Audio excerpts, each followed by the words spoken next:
الإيراني الدكتور ناصر رفيعي عن القلق الذي يساوره وجميع أعضاء المؤسسة الدينية الشيعية من انخفاض أعداد الشيعة وارتفاع أعداد أهل السنة في إيران. في كلمة ألقاها بمناسبة افتتاح منتدى الفاطمية وفرص الدعوة في 7 مارس عام 2017، قال الدكتور ناصر رفيعي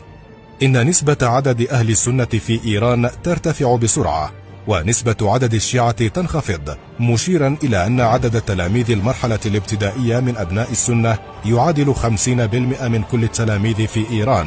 ما يعني أن عددهم أصبح يعادل الشيعة على حد قوله. مجلة شومة كتبت محذرة أن نمو سكان الشيعة في إيران قد انخفض من 1.8% إلى 1.6%، فيما ارتفع نمو غير الشيعة إلى 7%، وهذا يعني أن الجمهورية الإيرانية سوف تشهد خلال 30 أو 20 سنة القادمة انقراضا كاملا للشيعة.